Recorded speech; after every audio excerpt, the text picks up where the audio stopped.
ॐ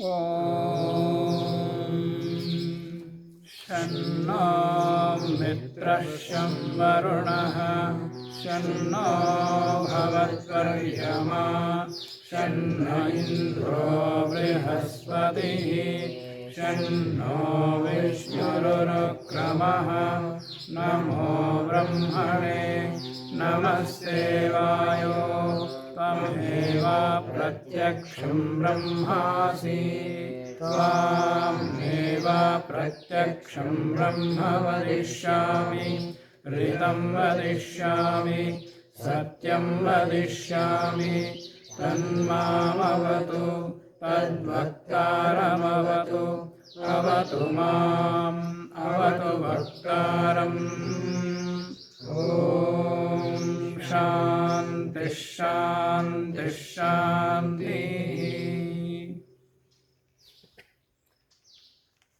सत्यार्थ प्रकाश का पहला समोल्लास चल रहा है। इसके अंतर्गत ओंकार के आ उ मा इन अक्षरों से गृहीत होने वाले नामों की व्याख्या हो गई। अब इसके पश्चात जो प्रथम मंत्र है उसके अंतर्गत आए हुए नामों की व्याख्या करेंगे।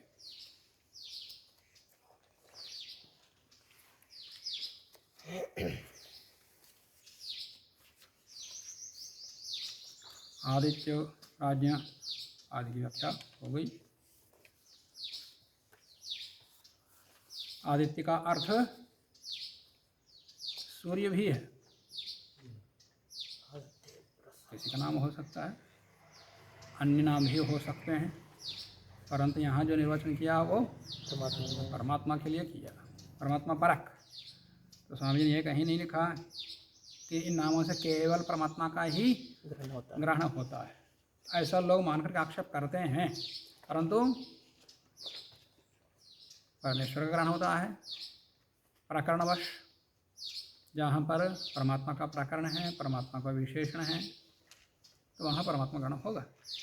नहीं, जहाँ उत्पत्ति नाश या जीव के लक्षण दिखाई दें वहाँ जीव का ले लो, या भौतिक पदार्थों में सूर्य का ले लो। ये कह दिया था। ओम के नामों की व्याख्या के अंतर्गत आदित्य आया। जैमिनी उपनिषद ब्राह्मण में आता है कि ओम इत्यादित्य ठीक है, ओम को आदित्य कहते हैं, या आदित्य से ओम का ग्रहण करना चाहिए।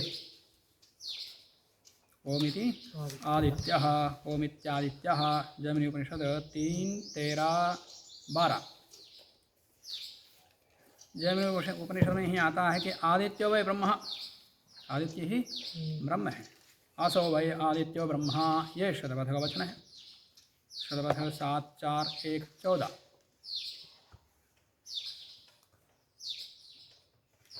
और प्रणव से ही ईश्वर का भी ग्रहण होता है। तो ओम की व्याख्या में ईश्वर का भी नाम है। ईश्वर किस अक्षर से गृहीत होता है?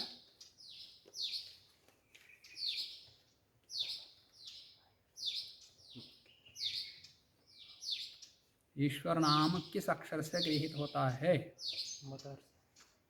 मकार से। तो मांडव्य उपनिषद की व्याख्या करते हुए गौड़पद आचार्य लिखते हैं, वो कारिका लिखे, उनमें से कारिका है प्रणवम ही ईश्वरम विद्यात्। प्रणव नाम से ईश्वर को जानो। प्रणवम ही ईश्वरम, प्रणवम ही ईश्वरम विद्यात् सर्वस्य हृदय संस्थितम, जो कि सबके हृदय में है, सबके हृदय में स्थित है। सर्वव्यापिनम ओंकारम, जो ओंकार सर्वव्यापक है। इस प्रकार से मान करके मत्वा धीरो न शोचति, ऐसा गौड़पद आचार्य लिखते हैं। तो नामों से परमात्मा ग्रहण होता है, ये मत केवल स्वामी दयानंद जी का नहीं, अन्य आचार्य भी मानते हैं।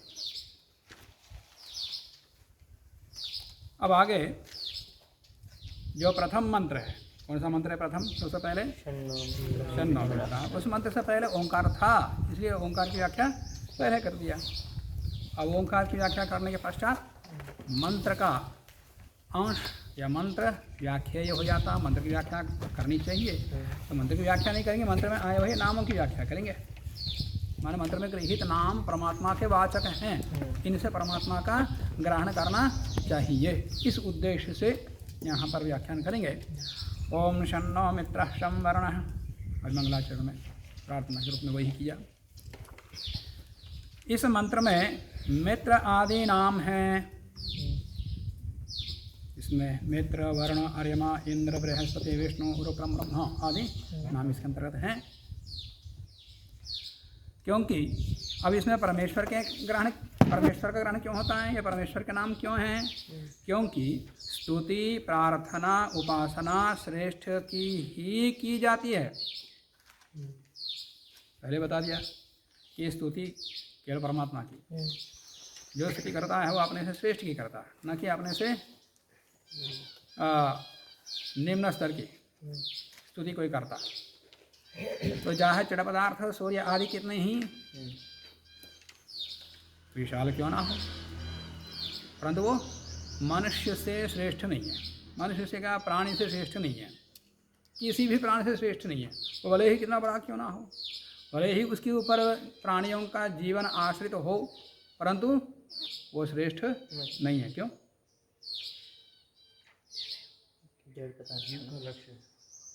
वो बनाया किस लिए गया? प्राणी के लिए। सूर्य आदि का निर्माण क्यों हुआ? प्राणी के लिए। जिसको उद्दिष्ट बना करके बनाया गया है वो श्रेष्ठ होता है। वो साधन है सबका। जीवों को भोग अपर के लिए सृष्टि बनाई गई, तो सृष्टि के अंदर सूर्य आदि बहुत सब हैं। ये सारे के सारे जीव के भोग अपर के लिए बनाया गया, तो उसके भोग और अपर की पूर्ति के लिए सबके सब साधन हैं। साध्य तो उनका भोग अपर्ग है, प्राणी मुख्य है। मनुस्मृति में आता भी है कि भूतानाम प्राणिनः श्रेष्ठाः प्राणिषु बुद्धिजीविनः।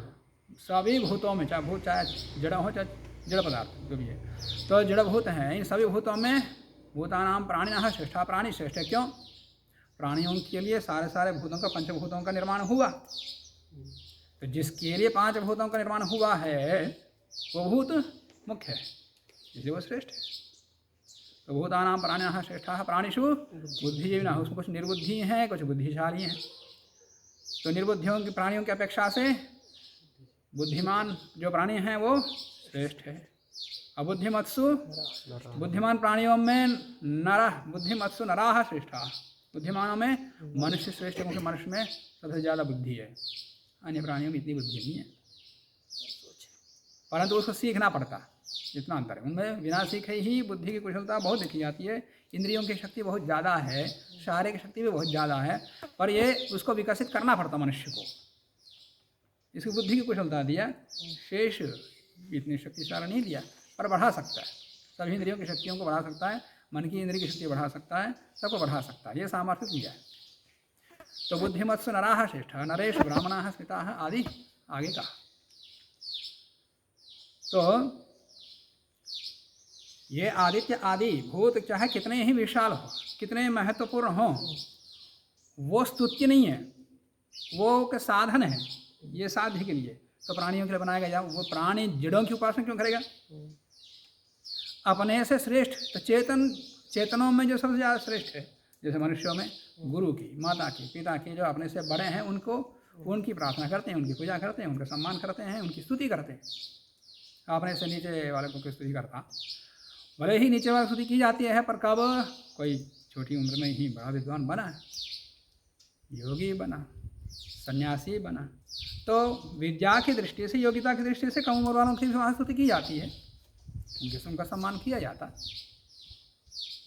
परंतु किसी भी न किसी दृष्टि से वो अपने से उच्च जो जिसको समझता है उसकी स्तुति करता है। तो स्तुति, प्रार्थना, उपासना श्रेष्ठ की ही होती है, अश्रेष्ठ की, निम्न स्तर की नहीं होती। ये लोग सिद्ध है। तो मित्र आदि नाम परमेश्वर, वे भी परमेश्वर के हैं। जैसे ओम से गृहीत अग्नि आदि जो नाम परमेश्वर के हैं, वैसे ही मित्रादि भी नाम परमेश्वर के हैं, क्योंकि इसमें स्तुति की गई, प्रार्थना की गई। क्या प्रार्थना की गई? ये तो सब स्तुतियाँ हैं। आपशम है, मित्र है, वर्ण है, आदि आदि नामों से उनकी प्रशंसा की गई, तो ये स्तुति। और उसके बाद क्या कहा? त्वमेव प्रत्यक्षम ब्रह्मासि, ये सब स्तुति में। आगे शन्नो मित्रः संवरणः, ओ नमो ब्रह्मणे नमस्तो वायो त्वमेव प्रत्यक्षम ब्रह्मासि, त्वमेव प्रत्यक्षम ब्रह्म वदिष्यामि, हृदम वदिष्यामि आदि। तो त्वमेव प्रत्यक्षम हृदम वदिष्यामि, तन्मामवतु तद्वक्तारमवतु इत्यादि। ये क्या है? ये प्रार्थना है। उससे पहले सब ये स्तुति ही है। अवतु माम अवतु वक्तारम, जो सत्य बोलता हूँ तो मेरी रक्षा करो, कहीं मैं ही मिट जाऊँ। सत्य को बोलने वालों को लोग मिटा देते हैं, समाप्त कर देते हैं, तो वैसी दुर्गति मेरी ना हो जाए। इसलिए पहले ही स्वामी जी ने परमात्मा से प्रार्थना करते हुए यही ग्रंथ को आरंभ किया। तो यहाँ स्तुति आदि की जा रही है इन मंत्रों से। जिन मंत्रों को वहाँ उद्धृत किया उनमें या तो स्तुति है, या प्रार्थना है, या उपासना है। तो स्तुति, प्रार्थना, उपासना किसकी करनी चाहिए? पहले बता दिया कि जड़ चेतन। तो चेतन ही करने वाला चेतन ही होता है, जड़ की कभी नहीं कर सकता। चेतन में अपने से श्रेष्ठ जो चेतन है वो परमात्मा।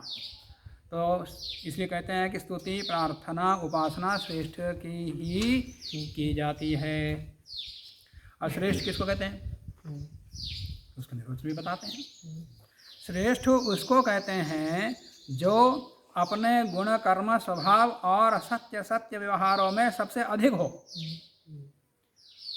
जिसको हम श्रेष्ठ मानते हैं वो गुण से अपने से अधिक वाला है, कर्म से भी, स्वभाव से भी, सत्य व्यवहारों में भी वो ज़्यादा उत्तम है, उसको श्रेष्ठ मानते हैं। ये लोक सिद्ध है।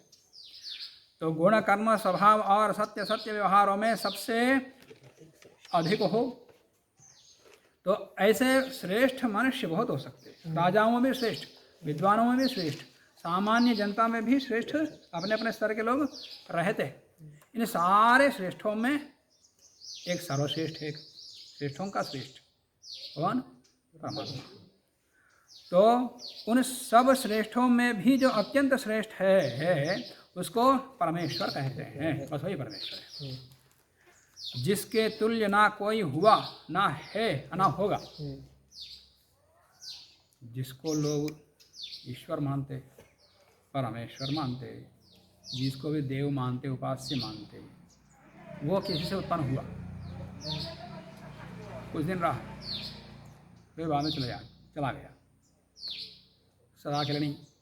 और उससे रहते समय भी उससे भी श्रेष्ठ कोई है, ऐसा पुराणों से ही सिद्ध है।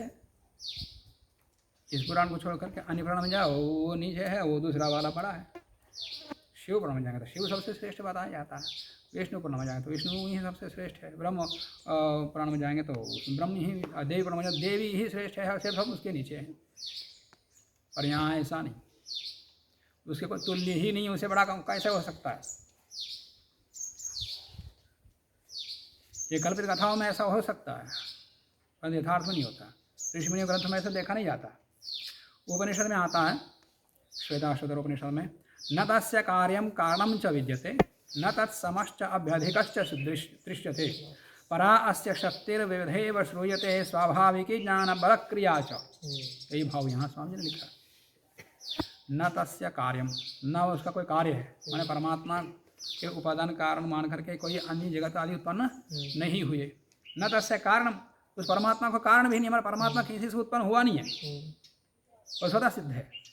न तस्य कार्यम कारणम च विद्यते, न तत्समश्च, उसका तुल्य कोई है ही नहीं। और एक से अधिक देव जहाँ आएंगे तो या तो तुल्य होगा, या तो अधिक होगा, या तो निम्न होगा। एक से अधिक देव जहाँ पर आएंगे या तो समान रहेंगे, कोई नीचे हो या तो ऊपर होगा, पर है ही एक परमात्मा। परमात्मा एक ही है, तो उसको कोई समान है ही नहीं। न तत्समश्च अभ्यधिकश्च दृश्यते, उससे बढ़कर तो बात ही नहीं हुई, समान ही नहीं, तो फिर बढ़कर कैसे हो सकता है? ये उपनिषदकार भी कह रहे हैं। श्वेताश्वतर उपनिषद में 6-8 है। परा अस्य शक्ति विविधेव श्रूयते, उसकी महान शक्ति विविध प्रकार से सुनी जाती है, कही जाती है, और उसका ज्ञान, बल और क्रिया स्वाभाविक है, किसी के कारण से नहीं, किसी साधन से नहीं, स्वतः सिद्ध स्वाभाविक ज्ञान बल क्रिया है, और वह सत्य है, मिथ्या नहीं। स्वाभाविक अर्थ ये भी है, वो भी यहाँ कहते हैं। तो उसको परमेश्वर कहते हैं, जिसके तुल्य ना कोई हुआ, ना है और ना होगा। जब तुल्य ही नहीं, जब तुल्य नहीं तो उससे अधिक क्यों कर हो सकता है? जब उसके बराबर ही कोई नहीं है तो उससे बढ़ करके पहलवान कौन हो सकता है? जब मल्ल युद्ध चलता है तो उससे समान कोई मल्ल है ही नहीं, तो उससे बढ़कर कैसे हो सकता है? ऐसे जो परमात्मा है उससे बढ़कर उसके समान ही कोई नहीं है, चाहे वो चेतनों में है चाहे जड़ों में हो, उसका कोई तुल्य है ही नहीं, तो उससे बढ़कर कौन हो सकता है? तो होगा तो फिर वो ईश्वर नहीं है। जैसे ब्रह्म को मानते लोग, अब ब्रह्म के ऊपर एक माया है, वो माया नित्य है, अब वो ब्रह्म को पर ब्रह्म अपर ब्रह्म के रूप में विभाजित कर देती है, तो उसके ऊपर भी कोई है? ऐसा नहीं, उसके ऊपर कोई है ही नहीं।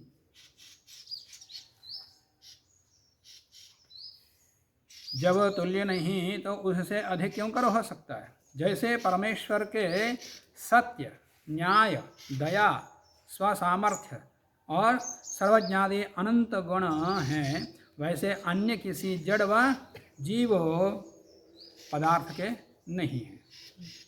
जैसे परमात्मा के गुण हैं, कौन से? सत्य, जो जैसा है उसको वैसा ही, परमेश्वर से अतिरिक्त कौन जान सकता है? कोई नहीं जान सकता है। लाखों करोड़ों वर्ष बीत गए, लाखों करोड़ों अनुसंधान भी चलते हैं, करोड़ों करोड़ों रुपए की खर्चा करके अनुसंधान करते रहते, फिर भी अपने सूर्य परिवार कुछ किरणों को नहीं समझ पाए, नहीं पहुंच पाए। और जहाँ रहते हैं पृथ्वी को पूरी तरह नहीं समझ पाए, उसके तत्व को पूरी तरह अभी तक पूरा नहीं समझ पाया। अभी तक अनुसंधान चलता रहता है, और उसके अंदर रहने वाले तत्व छोटे छोटे जो सूक्ष्म, उनको कौन समझता है? मनुष्य होता है, वो मनुष्य शरीर को, अपने शरीर को नहीं समझ पाया अभी तक, उनका प्रयोग चलते रहते। तो जो वस्तु पूरे ब्रह्मांड को यथार्थ रूप में जानने वाला वो एक ही, और कोई है ही नहीं। सत्य, न्याय, दया, स्वसामर्थ्य और सर्वज्ञत्व आदि जो अनंत गुण है उसके, सारे गुण तो यहाँ वर्णन नहीं कर सकते। उदाहरण के रूप में बताया, ये गुण परमेश्वर से अतिरिक्त और किसी में हो ही नहीं सकते। वैसे अन्य किसी ना जड़ पदार्थ में, ना किसी अन्य जीव पदार्थ के नहीं है, और किसी में हो ही नहीं सकते। कुछ हो सकते किसी किसी में, और सब नहीं। जो पदार्थ सत्य है उसको गुण कर्म स्वभाव भी सत्य ही होते हैं। परमात्मा सत्य है तो उसके गुण भी सत्य होंगे, कर्म भी सत्य होंगे, स्वभाव भी सत्य ही होगा। ध्यान देना, परमात्मा सत्य है तो उसका बनाया हुआ जगत सत्य है, असत्य नहीं हो सकता, मिथ्या नहीं हो सकता। जैसे परमात्मा के द्वारा बनाया गया या उपदिष्ट वेद सत्य है, ब्रह्म की सिद्धि करते हैं शास्त्र योनित्वात्, और शास्त्र का कारण होने से ब्रह्म है वो, मान वेद केवल ब्रह्म, ईश्वर के अतिरिक्त और कोई उपदेश कर ही नहीं सकता उसका, इसलिए ब्रह्म है ऐसा कहते हैं, क्योंकि शास्त्र प्रत्यक्ष है, वेद आदि हमारे सामने है, इसका उपदेश ईश्वर को छोड़कर कोई कर ही नहीं सकता, इसलिए ईश्वर का अनुमान से जान लेते हैं, इससे वो सिद्ध हुआ। और जगत इतना बड़ा जगत है, इसकी सृष्टि परमात्मा को छोड़कर और कोई कर ही नहीं सकता। जब जगत के माध्यम से ब्रह्म की सिद्धि करते हैं, जन्माद्यस्य यतः और शास्त्र योनित्वात्, इन दो सूत्रों से ब्रह्म की सिद्धि करते, उसके बाद तत्समन्वयात से भी करते। जब ब्रह्म से बनाया गया या उपदिष्ट शास्त्र सत्य है तो ब्रह्म के द्वारा बनाया गया जो जगत है वो भी सत्य ही होगा। यदि जगत को ब्रह्म के द्वारा बनाया गया ब्रह्म मिथ्या है तो जगत के द्वारा बनाया गया जो वेद है, उपदिष्ट वेद है, वो भी उसको मिथ्या मानो। एक को तो सत्य मानते हैं और सदा प्रमाण मानते हैं, और दूसरे को मिथ्या मानते हैं। क्या नियामक है इसमें? एक को सत्य मानना, एक असत्य मानना, दूसरे को असत्य मानना, या तो दोनों को मिथ्या मानो या दोनों को सत्य मानो। जो सत्य होगा उसको गुण सत्य होंगे, उसके जो कर्म है, अपरमात्मा कर्म क्या है? जगत की उत्पत्ति करना और वेद का उपदेश करना। ये भी सत्य ही होंगे। वो असत्य काम कभी नहीं करेगा, करेगा तो फिर वो परमात्मा ही नहीं है। वो समझ रहे? उसके गुण कर्म स्वभाव भी सत्य ही होंगे। उसका जो स्वभाव है, जो भी सच्चिदानंद स्वरूप आदि आदि, वो भी सत्य ही होंगे, असत्य नहीं। जो पाखंडी होते, आडंबरी करने वाला होता है, उसका स्वभाव मिथ्या हो सकता है। वो अपने आप को भिन्न रूप से दिखाता है, जैसा अंदर रहता वैसा नहीं रहता। परमात्मा ऐसा दिखाने की जरूरत है नहीं उसको, ना किसी को सर्टिफिकेट की जरूरत है उसको कि मुझे ऐसा माने लोग। कोई मानो मत मानो, मेरा क्या अंतर है? तुमको ही पड़ेगा जो अंतर पड़ेगा। इनको अंतर पड़ेगा, कोई नहीं मानेगा तो मेरे को भक्त नहीं रहेगा, फिर मेरी दुकान नहीं चलेगा। तो इसलिए अपने शिष्यों को बांध के रखते कि और संख्या बढ़े पर घटे ना, इसके लिए प्रयास करना पड़ता। उसको क्या अंतर पड़ता? वो तो सबका अखिल ब्रह्मांड का स्वामी है, और उसको प्रपंच से बचा करके उसको और क्या कमाना? उसको उसकी इच्छा है ही नहीं। तो उसका जो स्वभाव होगा नित्य होगा, सत्य होगा। तो जो पदार्थ सत्य है उसके गुण कर्म स्वभाव भी सत्य ही होते हैं। इसलिए सब मनुष्यों को योग्य है कि परमेश्वर की ही स्तुति प्रार्थना उपासना करें। किसकी करना है? परमेश्वर की। जीव कोई दूसरे जीव का ना करें, दूसरे मनुष्य के दूसरे मनुष्य, दूसरे प्राणी, दूसरे पक्षी, दूसरे प्राणियों को नहीं करना, कुछ पक्षियों को नहीं करना, दूसरे मनुष्यों को नहीं करना, और जड़ का तो कभी नहीं करना। क्यों? अपने से उत्तम नहीं है वो। जगत में मनुष्य से बढ़ करके और कोई ना जड़ पदार्थ है, ना कोई चेतन पदार्थ है। नहीं मानुषाणाम श्रेष्ठ, नहीं मानुषाणाम नहीं मानुषाद श्रेष्ठतरम ही किंचित, महाभारत में आता है। मनुष्य से बढ़ करके ना कोई प्राणी है और न ही कोई जड़ पदार्थ है। तो जो उपासना करनी है तो अपने से श्रेष्ठ की करनी चाहिए। तो इस संसार में सबसे श्रेष्ठ प्राणी कौन है? मनुष्य। तो मनुष्य अपने मनुष्य में दूसरे मनुष्यों में, दूसरा मनुष्य कोई बड़ा हो सकता है, गुरु हो सकता है, गुरु ब्रह्मा गुरु विष्णु गुरु देवो महेश्वर। अरे गुरु कितना ही श्रेष्ठ हो, वो परमात्मा नहीं हो सकता। ठीक है, गुरु मार्गदर्शक होता है, ज्ञानदाता होता है, उसके लिए उसका सत्कार जितना करना चाहिए यथा योग्य उतना ठीक है, पर परमेश्वर स्थान पर उसको नहीं बिठा सकते, क्योंकि वो भी तो परमेश्वर को उपासना करता है। वो भी तो परमेश्वर की किसी न किसी की उपासना करेगा। तो वो जिसकी उपासना करता है वो सीधा उसकी उपासना करो। उसको दिखाने के लिए, वो मार्गदर्शन के लिए इसको जो स्तुति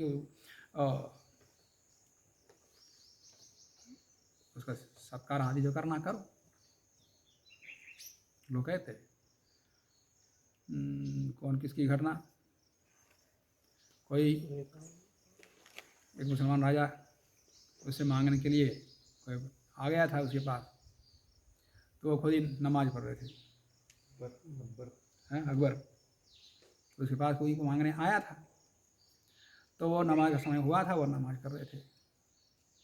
वो देखा ये खुद ही दूसरे को मांग रहा है, मैं इसको मांगने आया, वो खुद वापस चला जाता। वो खुद ही दूसरे किसी से कुछ मांग कर नमाज पढ़ रहा है। या जो भी देवी देवता को उपासना करता है, मांगता है, जब गुरु हो कोई भी हो, वो तो खुद उपासना करेगा। रामकृष्ण भी उपासना किए हैं, शिव आदि भी उपासना किए हैं। तो वो जिसकी उपासना करते हैं सब लोग उसकी उपासना करें। तो अपने से श्रेष्ठ केवल परमात्मा का छोड़ करके और कोई है ही नहीं। इसलिए सब मनुष्यों को योग्य है कि परमेश्वर की ही स्तुति प्रार्थना उपासना करें, उससे भिन्न की कभी न करें। परमेश्वर को छोड़ करके अन्य किसी की नहीं करने ना करें, करेगा तो वो नरक में गिरेगा, पापी होगा, आदि आदि आया ना। क्योंकि ब्रह्मा विष्णु महादेव नामक जो पूर्वज महाशय विद्वान हुए, ये ब्रह्मा विष्णु महादेव आदि ये विद्वान हुए, कोई भगवान नहीं हुए। भगवान हैं, भगवान कहते किसको? एक पारिभाषिक शब्द है, ना कि वो सृष्टिकर्ता है।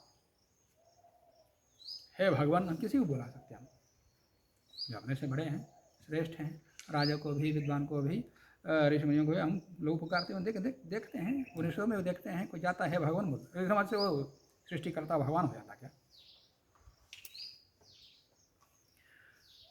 तो महादेव नामक पूर्वज महाशय विद्वानों, दैत्य दानवादी निकृष्ट मनुष्यों और अन्य साधारण मनुष्यों ने भी परमेश्वर में ही विश्वास करके उसी की स्तुति प्रार्थना उपासना करी। तो ब्रह्मा विष्णु महादेव आदि भी, शिव जी भी हिमालय में बैठ करके ध्यान करते हुए देखा ना, किसी को खुद ही किसका कर रहे थे वो, तो जिसका कर रहे हैं वही परमात्मा है। ब्रह्मा जी भी ध्यान कर रहे हैं तो वो भी जिसका ध्यान कर रहे हैं वो परमात्मा है। विष्णु जी भी ध्यान करते हैं तो वो, तो सब के सब ध्यान करने वाले हैं। पूजा पाठ किसी ने नहीं किया, सब ध्यान किए, तो जिसका ध्यान किए हैं वो परमेश्वर है। तो महादेव नामक पूर्वज महाशय विद्वानों, दैत्य दानवादी भी किसी न किसी उपासना करते हैं। अन्य सब साधारण मनुष्यों ने भी परमेश्वर में ही विश्वास करके उसी की स्तुति प्रार्थना और उपासना करी, मैंने किया की है, उससे भिन्न की नहीं की। वैसे हम सबको करना योग्य है। इसका विशेष विचार उपासना और मुक्ति के विषय में किया जाएगा। जब उपासना का विषय आएगा, मुक्ति का विषय आएगा, तो हम विस्तृत रूप से वहाँ करेंगे। यहाँ केवल इतना बताया, केवल परमेश्वर। इन मंत्रों में मित्रः वर्णः आदि शब्दों से परमेश्वर का ग्रहण होता है। क्यों? यहाँ स्तुति प्रार्थना का प्रकरण है, विषय है, तो इसलिए इसी की ही करनी चाहिए स्तुति प्रार्थना आदि, अन्य की नहीं करनी चाहिए, ये बता दिया। अब आगे प्रश्न उठता है। प्रश्न, मित्र आदि नामों से सखा और इंद्र आदि देवों के प्रसिद्ध व्यवहार देखने से उन्हीं का ग्रहण करना चाहिए। किसने प्रश्न किया? मित्र आदि, मित्र का अर्थ क्या है? सखा।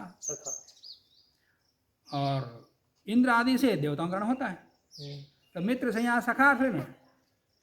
यहाँ एक और एक आक्षेप उठता है, मित्र शब्द पुल्लिंग भी है, नपुंसकलिंग भी है। जो नपुंसकलिंग वाला मित्र शब्द है वो मित्रार्थक है, मित्र उसका अर्थ है। जो पुल्लिंग वाला मित्र शब्द है उसका अर्थ आदित्य है। उसका अर्थ क्या है? आदित्य है। या निरुक्त कारण मध्यस्थान देवता माना मित्र को, वायु, इंद्र आदि। इंद्र मतलब विद्युत, उसको माना, आदित्य को भी माना। तो द्युस्थान देवता या अंतरिक्ष मध्यस्थान देवता माना मित्र को। वो भौतिक पर व्याख्या किए, तो भौतिक अर्थ पदार्थ हो सकते, उसका निराकरण यहाँ नहीं किया जा रहा है, जहाँ उसका प्रसंग है। तो मित्र शब्द यहाँ पर मंत्र में शन्नो मित्रः पुल्लिंग है ना, यहाँ सखा अर्थ क्यों लेते आप लोग? परमेश्वर हमारा सखा है, ये अर्थ कैसे आएगा पुल्लिंग में? अब सिंह हो तो सखा अर्थ लेते, सखा सबका सखा परमेश्वर हम ले सकते हैं। और यहाँ तो पुल्लिंग में है, पुल्लिंग तो आदित्य, सूर्य या वायु आदि अर्थ करना चाहिए, ऐसा लोग आक्षेप करते हैं। इसके लिए ब्राह्मणों में ब्रह्मा वै मित्रः, यहाँ ब्रह्म के लिए मित्र शब्द मित्रः पुल्लिंग में ही ये शतपथ में आता है।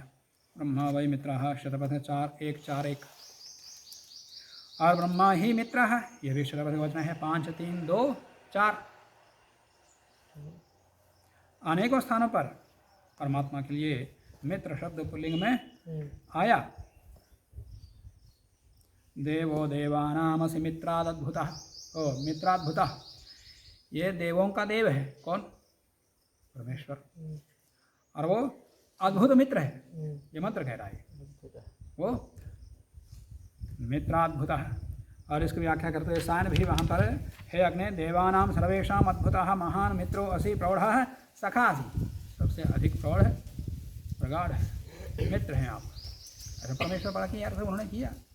पुल्लिंग शब्द वहाँ प्रयुक्त होता हुआ भी, तो यहाँ पर ये कोई नियम नहीं है कि पुल्लिंग अर्थ होने से सखा ही अर्थ आएगा, और पुल्लिंग होगा तो नहीं, नपुंसक हो तो सखा अर्थ आएगा, और पुल्लिंग होगा तो आदित्य आदि अर्थ लेना चाहिए, ऐसे कोई नियम नहीं है। ये लौकिक भाषा में नियम है कि नपुंसकलिंग सखा अर्थ में आता है, मित्र शब्द अन्य अर्थ में आता है, ये लौकिक भाषा के लिए।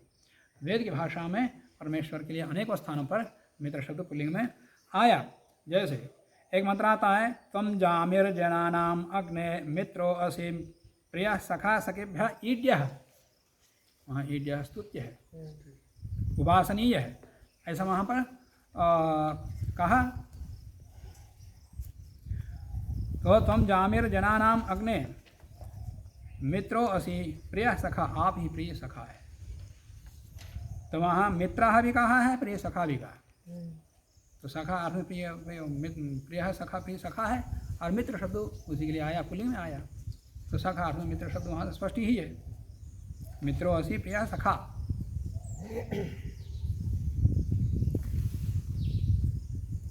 तो यहाँ प्रश्न उठा करके समाधान स्वामी जी कहते हैं, यहाँ उनका ग्रहण करना योग्य नहीं है। मन मित्र आदि से सखा, मन नपुंसकलिंग वाला जो शब्द लौकिक साहित्य में होता है वो अर्थ यहाँ ग्रहण करना नहीं चाहिए। और इंद्र आदि से जो देवों के रूप में स्वर्गलोकवासी जो कल्पना की गई है उनका ग्रहण करना यहाँ पर उचित नहीं है, क्योंकि वो स्वयं कल्पित है। यहाँ उनका ग्रहण करना योग्य नहीं, क्योंकि जो मनुष्य किसी का मित्र है, मान लिया मनुष्य कर लिया, मित्र से यहाँ किसी मनुष्य कर लिया, मित्र है, किसका मित्र है? इन लोगों का मित्र है। हो सकता है इनमें से किसी के शत्रु भी होगा, है? शत्रु होता कि नहीं होता? होता है। तो क्योंकि जो मनुष्य किसी का मित्र है वही अन्य का शत्रु भी है। किसी विषय में झगड़ा हो गया बस वो शत्रु बन जाता है। अभी तो मित्र है, कल कोई किसी विषय में, पर्याय आदि किसी विषय में या और किसी विषय में झगड़ा हो गया, बस वो मित्रता समाप्त, फिर वही मित्र शत्रु बन जाते हैं। किसी से उदासीन भी, मन ना मित्र है ना शत्रु है, वो उदासीन रहता, तो किसी का मित्र ही नहीं है, शत्रु भी नहीं है, मित्र नहीं है, बस अपने लोगों में रहता। तो मनुष्य किसी के मित्र हैं, किसी के शत्रु हैं, किसी के उदासीन भी होते, तो उदासीन भी देखने में आता है। इससे मुख्य तो मनुष्य के लिए जो मित्र शब्द आता है वो मुख्य अर्थ नहीं है ना। फिर मित्र का मतलब सदा मित्र ही रहना, यह हमारा पक्का मित्र है, सदा पक्का मित्र रहना चाहिए। 10-15 साल बाद में किसी विषय में, धन आदि के विषय में कोई वैमत्य आ गया, बस फिर शत्रु बन जाते हैं जड़ से।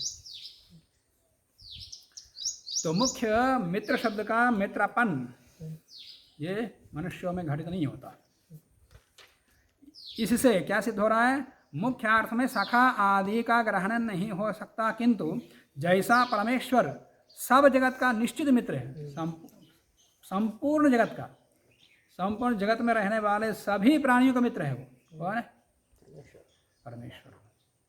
चाहे वो पापी हो, चाहे वो पुण्यात्मा हो, सबका मित्र है। पापी को दंड देता तो भी मित्र की भावना से ही देता, उसको सुधारने के लिए, मित्र की भावना से, नहीं तो छोड़े जाओ अपने मरो, ऐसा नहीं छोड़ता, उसको सुधरने का अवकाश खूब देता रहता, और सुधरेगा और सुधरेगा, तो मित्र की भावना से ही वो करता। तो सब जगत का मित्र, तो मित्र शब्द का मुख्य अर्थ परमेश्वर में ही घटित होता है, और जो मनुष्य आदि के लिए आंशिक रूप से, गौण रूप से प्रयोग में आता है।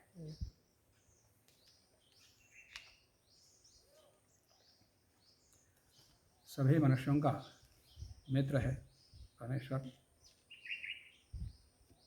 क्योंकि बृहदारण्यकोपनिषद में आया, तस्य शरीरे एव मनः आसीत्, तस्य मने मनुष्य का मन, ओ तस्य मन, तस्य परमेश्वर से ईश्वरस्य, उस ईश्वर का मन शरीर में, मन मनुष्य के शरीर में था। सबसे श्रेष्ठ, सबका निर्माण कर लिया, वहाँ प्रसंग नहीं था, सबका निर्माण कर लिया, करने के बाद अंत में मनुष्य का शरीर बना दिया। मनुष्य शरीर बनाने के बाद अब उसके मन में मन मनुष्य के शरीर में आ गया। ये सबसे उत्तम सृष्टि है। और यही प्राणी कभी न कभी ज्ञानी होकर के, विवेकी होकर के मोक्ष प्राप्त करेगा, मेरे पास पहुँचेगा। इसलिए मनुष्य के शरीर में उसका मन रहता है, उसकी प्रीति रहती है, तो सब मनुष्यों के प्रति वो मित्र है। और हम रोज मंत्र पढ़ते हैं, चक्षुर मित्रस्य वरुणस्याग्ने, पढ़ते ना, जो मित्र भाव से रहता है उसका वो चक्षु है। चक्षु मित्रस्य, जो स्वयं सबके प्रति मित्र रहता है उसका वो मार्गदर्शक बनता है, वो चक्षु होता है। चक्षु मित्रस्य वर्णस्य, जो वर्ण उत्तम गुण वाला होता है उसका भी चक्षु होता है। और अग्नि स्वरूप ज्ञान स्वरूप शुद्ध पवित्र होता है उसका भी वो चक्षु बनता है। तो परमेश्वर मित्र है तो मनुष्य को भी मित्र बनने का प्रयास करना चाहिए। अधिकतम मित्र बनेगा तो उसका चक्षु वो बनता है, उसका मार्गदर्शक बनता है इत्यादि। किंतु जैसा परमेश्वर सब जगत का निश्चित मित्र है, न किसी का शत्रु, न किसी से उदासीन भी नहीं रहता हो, न किसी का शत्रु रहता, सबका मित्र ही है वो। इससे भिन्न कोई भी जीव इस प्रकार का कभी नहीं हो सकता। कोई भी जीव इस रूप में नहीं हो सकता। इसलिए परमात्मा का ही ग्रहण यहाँ होता है। तो मंत्र में मित्र शब्द आया है तो वो मुख्य अर्थ परमेश्वर में ही घटित होगा। जहाँ मुख्यार्थ घटित नहीं होता वहाँ गौण अर्थ। कहीं मित्र शब्द जीव के लिए आया, किसी राजा के लिए आया या अन्य किसी के लिए आया मित्र शब्द, वहाँ पर मुख्य अर्थ घटित नहीं होता तो गौण अर्थ दे दो। परंतु जहाँ परमेश्वर का मुख्य अर्थ संभव है तो वहाँ मुख्य अर्थ मित्र शब्द से परमेश्वर का ही ग्रहण करना चाहिए। इसलिए परमात्मा का ही ग्रहण यहाँ होता है। हाँ, गौण अर्थ में मित्र आदि शब्दों से सुहृद आदि मनुष्यों का ग्रहण होता है। तो मनुष्यों के लिए जो मित्र शब्द आता है वो गौण अर्थ में आता है। मुख्य अर्थ तो परमात्मा ही है, परमेश्वर ही है। तो मित्र का अर्थ इसलिए यहाँ पर शब्दों मित्र हमें परमेश्वर का ही ग्रहण करना चाहिए, अन्य का नहीं। तो मित्र शब्द परमेश्वर का अर्थ कैसे आता है उसका निर्वचन बता करके उसकी व्याख्या करेंगे। आज के पाठ को हम यही समाप्त करते हैं।